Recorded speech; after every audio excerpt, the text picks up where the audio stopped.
Bapak Ibu yang Allah muliakan, malam ini kita sambung pelajaran kita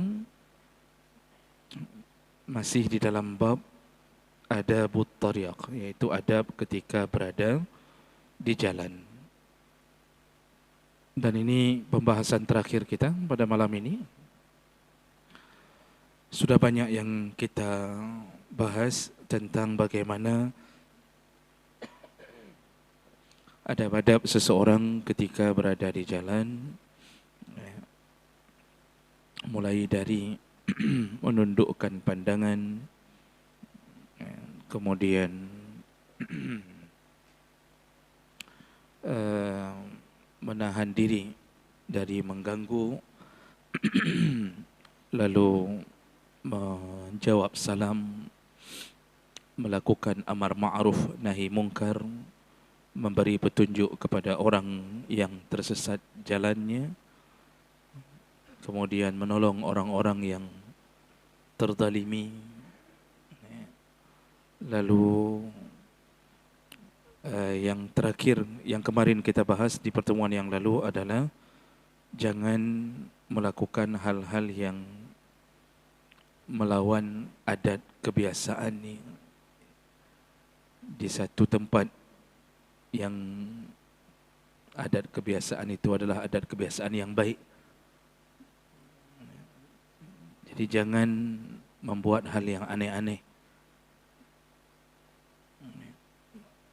Jangan memakai pakaian-pakaian yang menimbulkan perhatian orang banyak. Jangan makan dan minum sambil berjalan, karena itu juga melawan sunnah. Selain melawan kebiasaan adat yang baik, juga melawan sunnah. Jadi intinya bahwa ketika berada di jalan itu jangan merasa bangga dengan memamerkan sesuatu yang aneh. Karena kalau kita lihat negara-negara barat di belahan dunia Eropah dan Amerika, itu melakukan hal yang aneh itu dianggap sebuah inovasi baru. Sehingga ide-ide itu muncul di barat, melakukan hal yang aneh. Contohnya melakukan musik jalanan di jalanan-jalanan kota, ada yang menggelar pagelaran musik, walaupun musik itu cuma 1-2 orang. Bahkan muncul manusia silver yang mengecat tubuhnya warna perak lalu meminta sumbangan. Dan di Jakarta sudah mulai mengadopsi gaya-gaya orang-orang barat seperti itu. Tidak pakai baju, cuma pakai celana pendek, lalu mengecat tubuhnya dengan warna perak, lalu minta sumbangan. Nah, itu perkara-perkara yang sebenarnya dilarang dalam agama. Dan juga kita sudah bahas minggu yang lalu, ini sebagai pengingat ulang bagi mereka yang tidak sempat berhadir, karena cuaca pada waktu itu dalam keadaan cuaca hujan, banjir, jadi banyak yang tidak bisa berhadir. Selain daripada yang tadi kita sebutkan, yang sudah kita bahas di minggu yang lalu adalah adamu mukhalafatil qawanin. Di jalan itu jangan melanggar aturan-aturan yang dibuat oleh pemerintah demi kemaslahatan bersama. Dan itu menimbulkan dosa, walaupun yang buat undang-undangnya pemerintah. Selama undang-undang itu demi kemaslahatan orang banyak, maka tidak boleh dilanggar. Contoh, melanggar menerobos lampu merah. Menerobos lampu merah itu dosa. Kenapa dosa? Bukan karena merahnya berwarna neraka lalu dosa.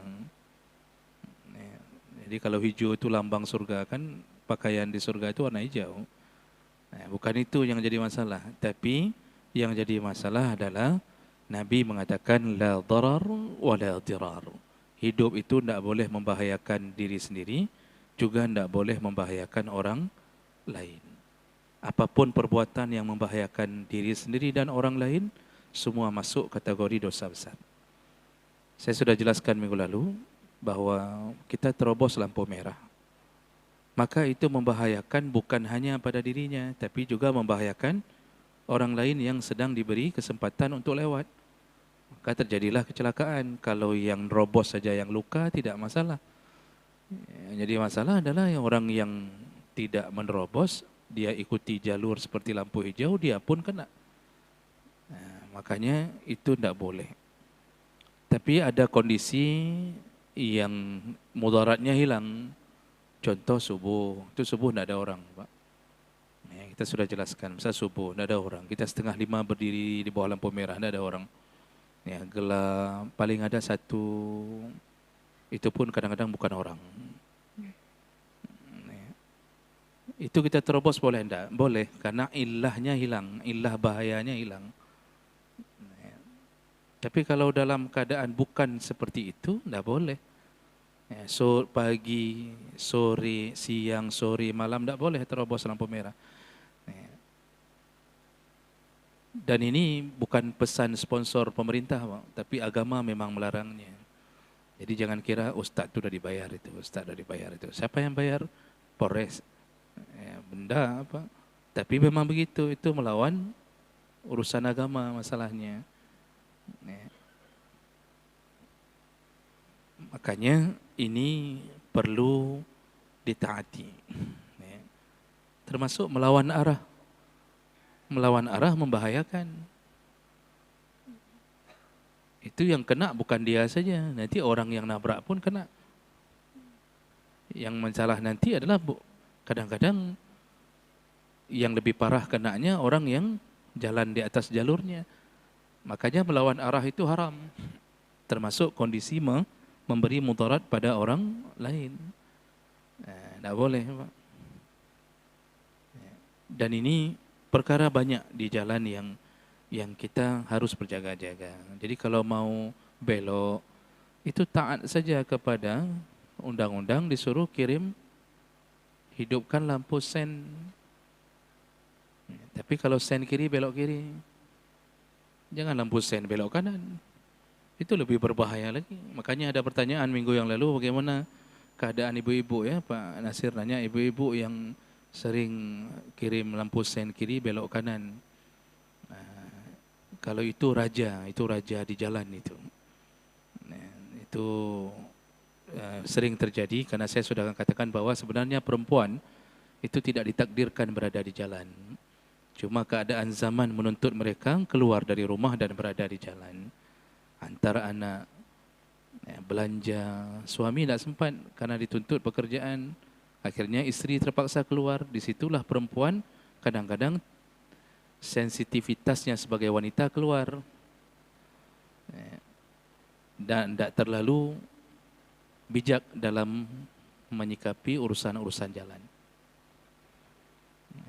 Jadi ini, ya suaminya lah yang berperan, kasih tahu jangan begitu. Ada yang kirim lampu sen kiri tapi tidak belok ke kanan, tidak belok-belok, ada juga. Jadi kita ini belakang dia yang jaga-jaga, nyoho. Dia tidak belok-belok, lampu sen dari tadi sudah ke kiri, tidak belok-belok, ada juga. Jadi semua itu perkara, itu apa yang dibuat oleh manusia untuk kebaikan, maka tidak boleh dilanggar karena terkait dengan hadis yang menyatakan tidak boleh memudaratkan orang lain. Baik, kita lanjut. Ini malam terakhir kita bahas tentang adab di jalan. Berikutnya, adab berikutnya adalah i'anatul rajul fi hamlihi ala dabbatihi aw raf'i mata'ihi 'alayha. Di antara adab ketika berada di jalan adalah menolong orang. Suka menolong orang.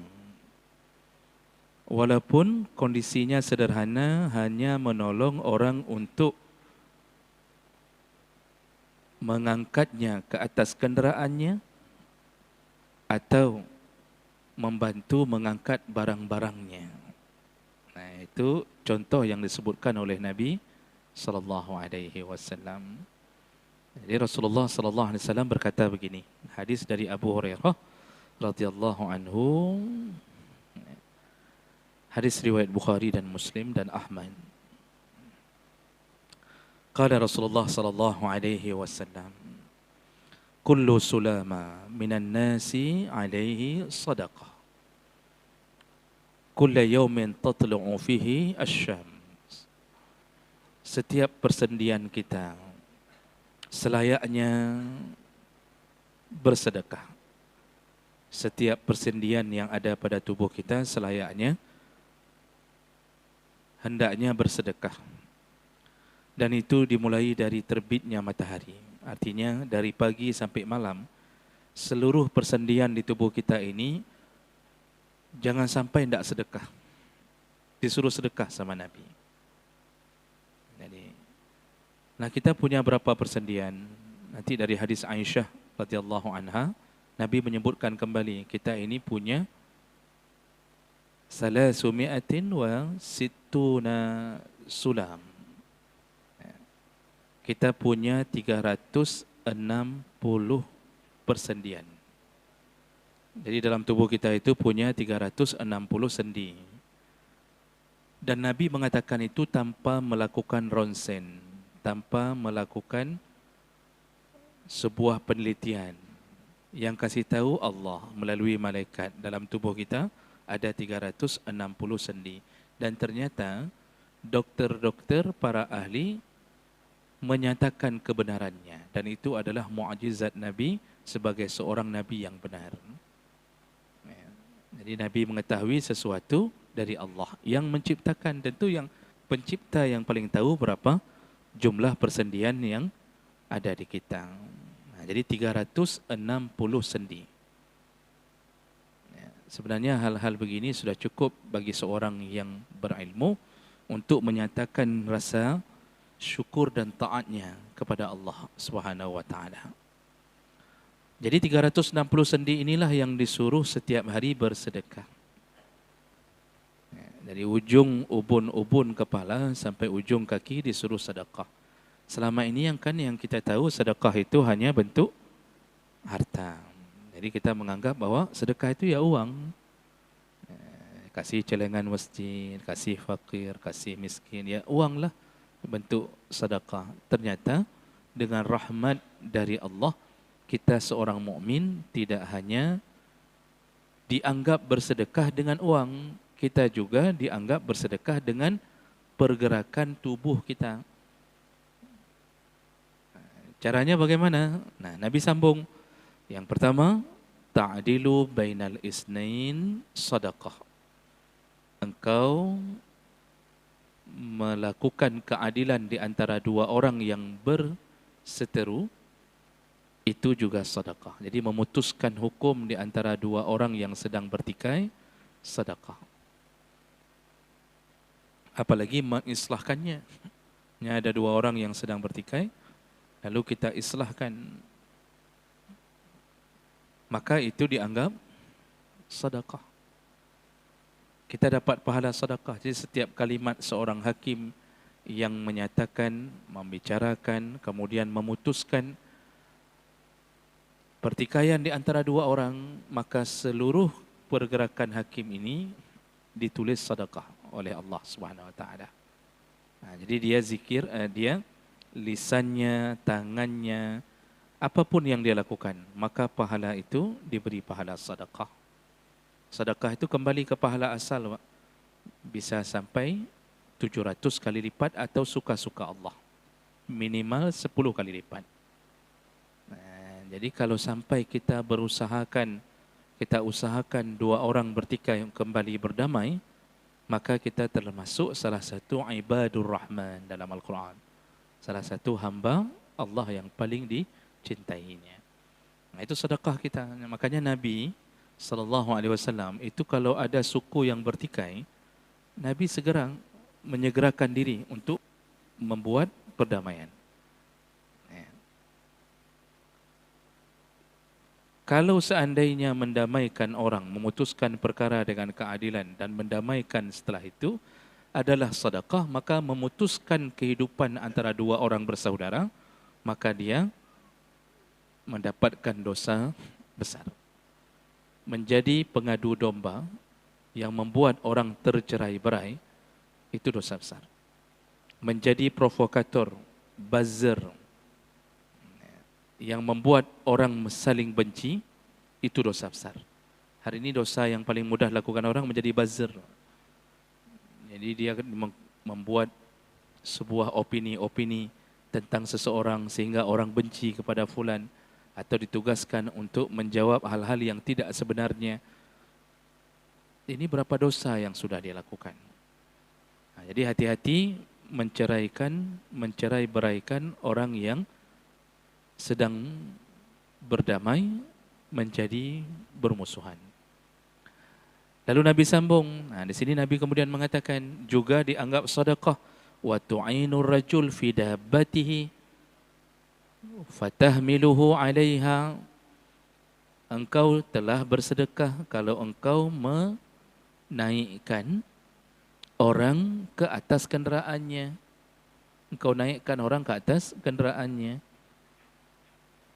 Ada yang tak bisa naik mobil, lalu kita angkat ke atas mobil, itu sedekah. Ada nenek tua yang mungkin kakinya tidak bisa dinaikkan ke atas motor atau Honda bahasa kita, lalu kita naikkan, itu sedekah. Tapi nenek tua ya, jangan janda-janda kita naikkan semuanya. Jadi ini semua Pak, menolong orang naik ke atas kenderaannya sedekah, kata Nabi. Lalu Nabi mengatakan, termasuk juga au tarfa'u lahu 'alaiha mata'ahu sadaqah. Mungkin orangnya bisa naik tapi dia tidak sanggup mengangkat barang-barang, tidak sanggup angkat barang. Lalu kita bantu, kita berhenti sebentar, kita bantu di jalan, kita angkat barangnya ke atas kenderaannya, itu sedekah. Dan ini kadang-kadang terjadi, ada orang yang dengan sepeda tidak sanggup mendaki, misal pulang dari arah Mon Gedung, pulang naik ke atas jembatan, tidak sanggup dia mendaki, lalu kita turun sebentar, kita dorong sepedanya, kita pegang barangnya sampai dia berada di atas jembatan, itu sedekah. Setiap tapak kaki dihitung sedekah sampai dia bisa kembali naik. Masya Allah, itu orang baik. Orang begitu itu orang yang dicintai Allah. Jadi kita selamatkan orang. Setelah kita dorong, kita kembali, ternyata motor kita yang hilang. Kapal lagi lagi. Makanya sebelum dorong orang, kunci dulu motor kita di samping. Ini dorong motor orang, motor sendiri hilang. Jadi semua pekerjaan yang begini, sejenisnya apapun, tolong orang di jalan, itu sedekah. Menyeberangkan orang, kita seberangkan orang, Pak, yang Masya Allah lalu lintas luar biasa, mungkin anak-anak, mungkin orang tua, kita bantu untuk menyeberang, itu sedekah. Ada nenek-nenek berhenti di trotoar, lalu langsung kita seberangkan. Sampai di seberang dia marah-marah. Kenapa? Ternyata dia tidak mau diseberangkan. Kita aja yang kelewatan. Maunya kan tanya dulu, noh nejak nih, mau kemana? Oh mau diseberang, baru seberangkan. Kita kadang-kadang karena setelah mendengar pengajian, saking semangatnya kita seberangkan orang. Ternyata orang itu tidak mau diseberangkan. Dia cuma berdiri aja di trotoar menikmati jalan. Nah, kita berarti ada sedikit bangai-bangainya juga. Tanya dulu, Tapi intinya yang selama ini kita lakukan, Pak, menolong orang di jalan, itu semuanya pahala. Jadi bukan hanya sekedar sosial karena kemanusiaan, enggak. Orang mukmin itu, kata Rasulullah, ajaban li amril mu'min. Ajaib kali hidup sebagai seorang mukmin. Ajaib sekali. Kenapa ajaib? Semuanya dihitung pahala. Tapi orang kafir, sebaik-baiknya, kalau mati dalam kekafirannya, tidak ada satu pun dihitung. Senyum pun tidak jadi pahala. Mukmin hanya gara-gara percaya Allah sebagai Tuhan kita, Muhammad sebagai Nabi kita, semua yang terjadi padanya, apalagi sampai menolong orang, itu pahala semua. Itu hanya dimiliki oleh seorang mukmin, tidak dimiliki oleh kafir. Senyum bisa jadi sedekah. Merubah wajah, kan sudah pernah kita katakan, merubah wajah dari cemberut menjadi riang demi menyambut tamu, itu perubahan pada wajah yang kita paksakan, itu sedekah. Itu pahalanya besar. Kata Rasulullah, la tahtakiranna minal ma'rufi syai'an. Jangan engkau remehkan amalan baikmu walaupun kecil.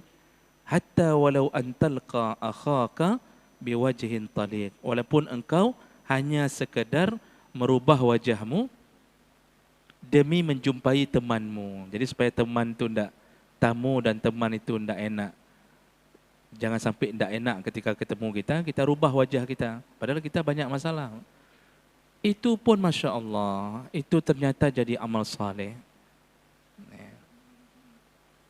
Dan di sini, menolong orang adalah salah satu amal saleh yang bisa dilakukan kalau kita berada di jalan. Maka lakukan apa yang bisa Bapak Ibu. Pikirkan apa yang bisa kita lakukan untuk menumpuk amal saleh sebelum meninggal.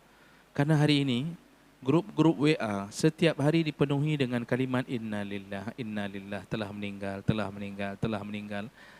Kalau kita lihat sahabat kita meninggal di umur-umur muda, bahkan kemarin salah satu guru kita, Imam Masjid, Tengku Ishaq, itu telah meninggalkan kita. Padahal enggak, umur masih lumayan, masih muda, tapi meninggalkan kita. Mungkin besoknya saya, besok bapak, besok enggak, kita tidak diberi waktu, tidak diberi warning untuk itu. Tidak mesti rambut beruban. Maka siapkanlah apa yang bisa ditolong di jalan, apa yang bisa lakukan, lakukan. Mudah-mudahan Allah Subhanahu wa taala ketika kita lakukan berharap ridha Allah, mudah-mudahan itu menjadi amal yang diambil Allah untuk menjadi alasan masuknya kita ke surga. Mungkin kita ada dosa, mungkin kita ada kesalahan, tapi Rahman dan Rahim Allah itu memenuhi langit dan bumi ketika terjadinya hari kiamat. Jadi jangan pikir hari kiamat itu hari dipenuhi dengan kemarahan Allah. Dalam hadis disebutkan Rahman Rahim Allah penuh. Sampai-sampai iblis mengatakan bahawa dia seakan-akan merasa bahawa dia pun akan diampuni Allah. Di hari kiamat nanti seakan-akan iblis mengatakan dalam hadis, ya saya tidak hafal lagi kalimat yang benarnya dan tidak bisa kita ucapkan kalau menyelisihi Nabi. Jadi iblis itu sampai mengira bahawa dia pun akan diampunkan Allah. Kalau seorang pelacur menolong anjing bisa masuk surga, apalagi kita yang tolong orang tua yang di jalan terjatuh. Dari motor kita berhenti, kita angkat, kita bawa motornya ke samping, lalu kita bawa orang itu ke rumah sakit. Kalau anjing yang ditolong bisa menyebabkan masuk surga, apalagi orang.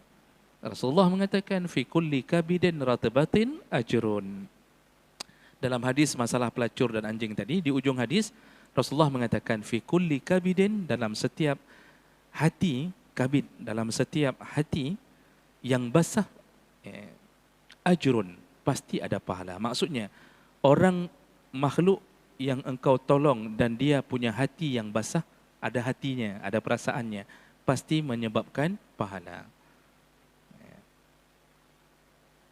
Nanti orang tua yang sudah kita tolong itu, dia walaupun mungkin tidak keluar basa-basi, tapi Allah sudah catat. Allah tidak nunggu basa-basi.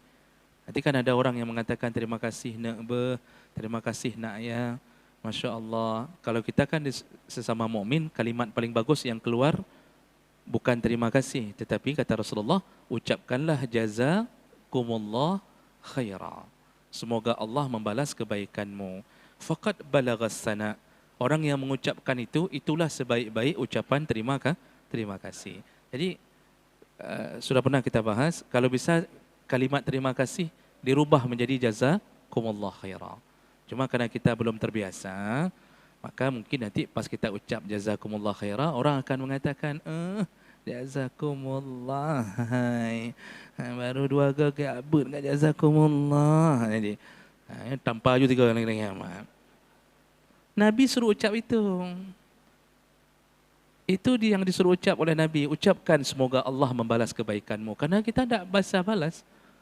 Orang tua tadi yang sudah kita tolong seberangkan, naikkan barangnya, kita bawa ke rumah sakit, kita bantu tolong jaga motornya, dia tidak bisa balas. Allah lah yang membalasnya. Maka tolong orang banyak-banyak ketika di jalan. Fikirkan dan lakukan apa yang bisa.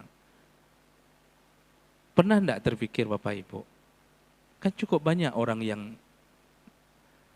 kehabisan bensin, kehabisan, sekarang bukan lagi bensin, apa sekarang Pertalite.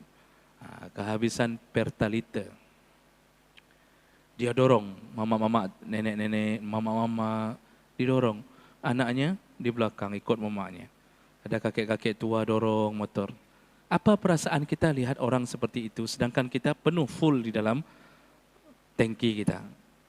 Kan begitu ceritanya. Nah, ini kesempatan masuk surga. Pernah tidak terfikir kalau kita membeli satu botol isinya Pertalite, kita simpan di belakang jok mobil, jok kereta kita. Lalu ketika ada orang yang sedang mendorong motor, kita turun, lalu kita tanya, ada masalah apa Ibu? Ada masalah apa Bapak? Habis minyak? Habis minyak. Kalau habis minyak, ini sama saya ada minyak. Kita masukkan ke dia, dia langsung bisa berjalan tanpa harus mengeluarkan keringat. Apakah itu amalan sia-sia? Tidak Pak. Mudah-mudahan itu yang bisa memasukkan kita ke dalam surga. Jadi bensin itu bisa memadamkan api neraka. Bukan menghidupkan neraka itu. Memadamkan api neraka dengan Pertalite. Dan itu orang jarang melakukan. Padahal cukup banyak orang yang menghadapi kesulitan itu. Banyak sekali itu orang dorong. Kita tidak ada persiapan mau tolong. Ya, maka belilah botol, satu botol, isilah bensin. Dan amalan ini perlu digalakkan. Jadi benar-benar jadilah hamba yang berusaha mendapatkan ridha Allah Subhanahu wa taala. Nah, ini hadis riwayat Bukhari Muslim ini menunjukkan bahwa di jalan itu jangan sampai kehilangan pahala. Kalau kita sudah menolong orang dengan berbagai cara, apa yang kita dapatkan, Pak? Yang pertama, janji Allah. Kita dapat pahala sedekah. Ini yang dihitung tadi. Kita dapat pahala sedekah. Yang kedua, kita dapat apa? Kita akan ditolong Allah di hari yang lain dengan kasus yang berbeda, dengan orang yang berbeda. Nabi yang mengatakannya, Rasulullah mengatakan, wa kana Allah wallahu fi aunil abdi, maka al abdu fi auni akhi. Allah akan senantiasa siap sedia menolong hamba, yang hamba itu masih terus berusaha menolong saudaranya. Hari ini kita tolong orang tua, Pak. Nanti satu saat kita mungkin macet di tengah hutan menuju ke Gunung Salak.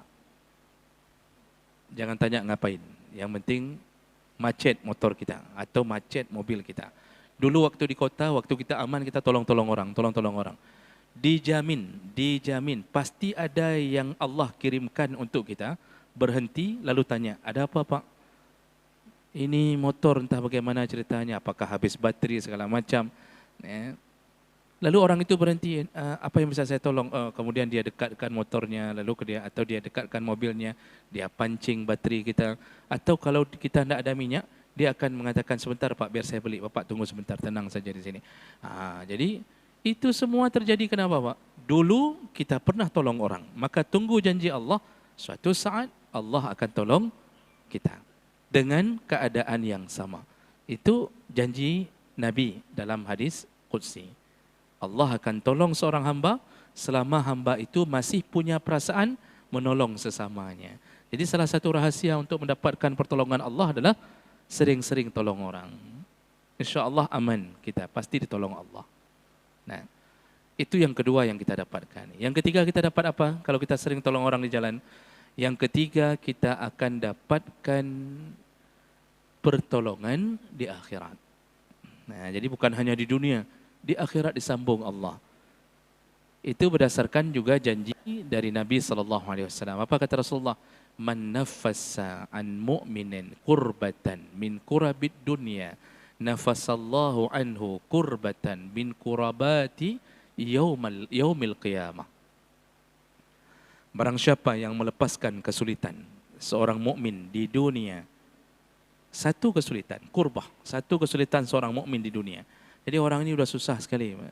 Nak tahu mau ke mana, taruh minyak jauh sekali, SPBU jauh. Mungkin waktu pagi nak ada orang yang jual Pertalite pun. Alhamdulillah kita datang, lalu kita kasih minyak, kita tolong dia, kita carikan. Rasulullah mengatakan siapa yang pernah memudahkan, melepaskan kesulitan seorang mukmin di dunia, maka Allah akan lepaskan kesulitannya di akhirat dengan berbagai kesulitan hari kiamat. Kita di dunia kalau kita punya kesulitan, Pak, itu ada yang tolong. Tapi di hari kiamat tidak ada yang tolong kecuali dengan izin Allah. Yauma la tanfa'u syafa'atu syafi'in. Tidak ada manfaat orang yang bisa memberi syafaat kecuali diizinkan syafaat itu oleh Allah. Dan salah satu penolong kita yang paling hebat di akhirat hanya amal saleh. Isteri di mana? Isteri tidak tahu di mana. Anak di mana? Tidak tahu. Yang dulu kita bela-bela, kita sebutkan, sampai nomor-nomornya kita sebutkan, Pak, antara 1, 2, 3, di mana mereka ketika hari kiamat? Tidak ada yang datang membela kita. Walaupun di dunia kita habiskan harta untuk menempelkan fotonya di spanduk-spanduk, kita sanjung sana, sanjung sini. Di akhirat, tegelang, tegerau, hana bantu. Siapa yang tolong? Amal saleh. Mana dia? Itu yang pernah nolong-nolong orang itu. Kembali datang, dinampakkan Allah. Maka Allah akan buat semakin banyak kita tolong orang di dunia, maka semakin banyak pertolongan Allah di akhirat. Di akhirat itu dahsyat. Berdiri di padang mahsyar 50.000 tahun, tidak pakai sandal, telanjang, matahari diturunkan, yudna asyam, matahari diturunkan, milan sejengkal di atas kepala, berkeringat tubuh, mandi sampai banjir keringat berdasarkan dosa masing-masing. Nah, salah satu yang akan Allah tolong, Allah lepaskan. Jadi dia tidak berkeringat, matahari tidak membakarnya, orang yang suka menolong orang. Nah, maka sebelum meninggal, banyak-banyak tolong orang. Bapak Ibu yang Allah muliakan, itu yang Allah beri di akhirat.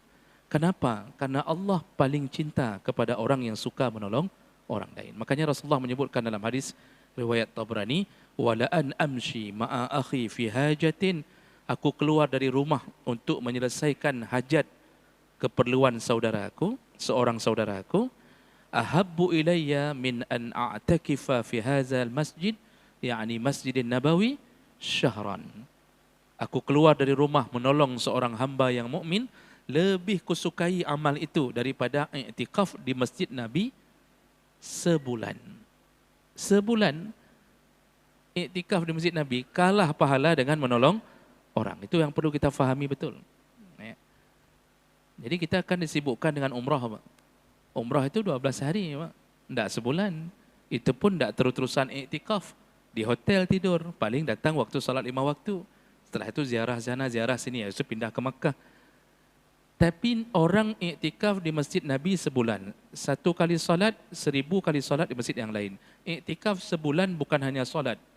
24 jam di situ. Pahala sebulan, Masya Allah. Tapi pahala itu kalah dengan menolong kesulitan hidup orang. Maka sering-sering tolong orang. Mudah-mudahan Allah Subhanahu Wa Taala memasukkan kita golongan yang mudah tangan, ringan tangan untuk menolong orang. Nah, itu baik janji-janji Nabi. Baik, saya berhenti di sini. Ya. Ada waktu sedikit.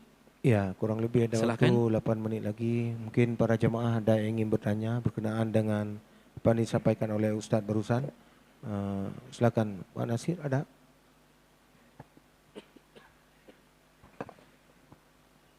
Assalamualaikum warahmatullahi wabarakatuh. Masalah adab di jalan Ustadz, sering kita lihat baik di medsos atau di koran-koran, orang yang mengalami kecelakaan, begitu dibawa ke rumah sakit, identitasnya nggak pernah ada lagi. Apakah hilang atau diambil sama orang yang menolongnya?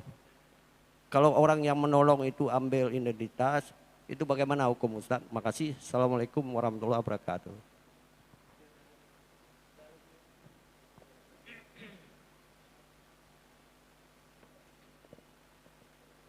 Ya, silakan Pak.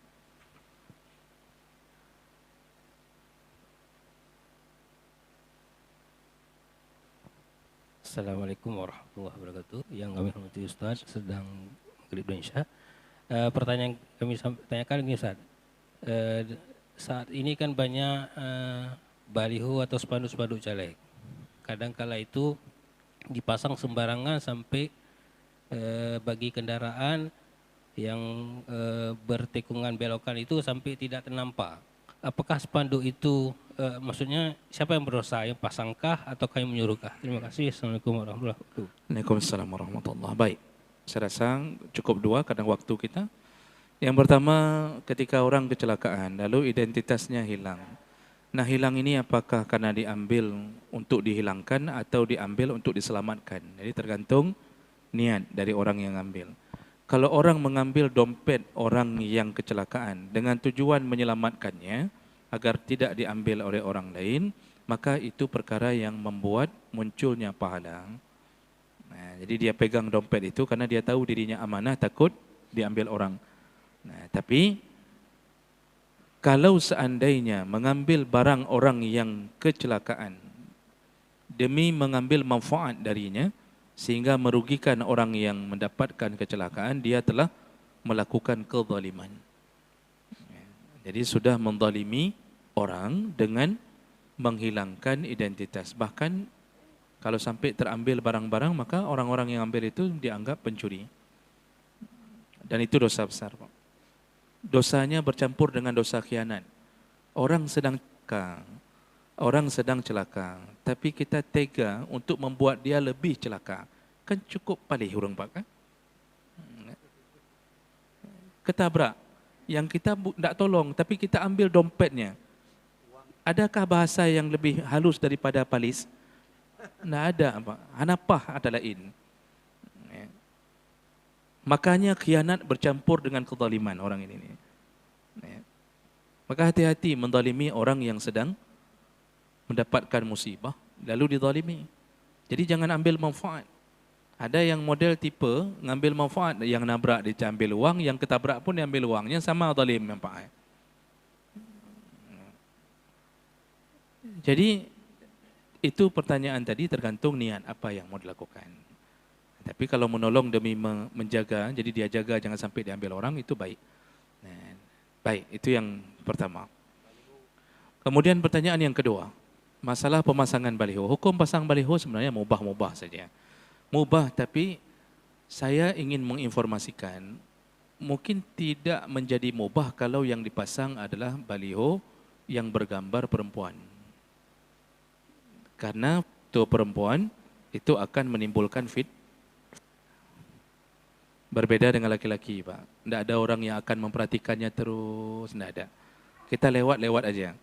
Tidak nafsu seksual, nafsu syahwat, tidak ada. Perempuan ketika dipasang fotonya, itu menimbulkan fitnah. Apalagi tentu di atas 100 gambar yang diambil yang paling cantik, yang tidak sesuai dengan kenyataan. Jadi kalau orangnya kita suruh berdiri di spanduk itu, kita tidak tahu bahwa dia di spanduk itu. Itu fitnah. Maka kan di mana-mana saya mengatakan bahwa hati-hati dengan urusan politik, tapi kita menimbulkan dosa. Nah, kemudian bagaimana kalau timbul hal yang lain? Spanduk sudah sampai menutupi jalan di persimpangan sehingga kita tidak tahu ya, ada orang yang belok atau bisa menyebabkan kecelakaan. Ya tentu saja itu berdosa, dan dosanya ditanggung siapa? Tergantung, Pak. Kalau orang ada di foto itu mengatakan kapasang bak simpang, pasang di simpang, maka yang punya foto tanggung jawab. Tapi kalau yang punya foto tidak mengatakan itu, tetapi orang yang pasang asal-asalan, maka yang tanggung jawab hanya yang pasang. Dan sepertinya yang selama ini terjadi, orang pasang yang bermasalah. Orang yang difoto itu tidak tahu di mana dipasang. Yang penting nyompat cokpeng, nyompat napeng luar tuh ripe kapasang dumho kapasang, apa yang galak. Maka galak-galaklah orang yang pasang. Di mana-mana dipasangnya terus, Pak. Apalagi orang yang kita suruh pasang itu tidak ada amanah, maka dia pasang asal-asalan. sampai mengganggu orang, itu dosa. Ingat kembali bahawa setiap kesulitan yang dihadapi seorang mukmin dan itu hasil ciptaan orang lain, maka yang menciptakan kesulitan itu tetap dosa. Tetap dosa. Makanya tidak boleh baliho mengganggu orang. Ya, kalau hanya sekedar pasang saja tidak masalah. Cuma seperti saya sebutkan tadi, kalau bisa hindarilah timbulnya fitnah di atas sebuah gambar ya, atau foto. Baik, kira-kira begitu. InsyaAllah kita ketemu kembali di pertemuan yang akan datang dengan judul yang baru insyaAllah. Demikian, subhanakallahumma bihamdik, asyhadu an la ilaha illa anta, astaghfiruka wa atubu ilaih. Wassalamualaikum warahmatullahi wabarakatuh. Waalaikumsalam warahmatullahi wabarakatuh.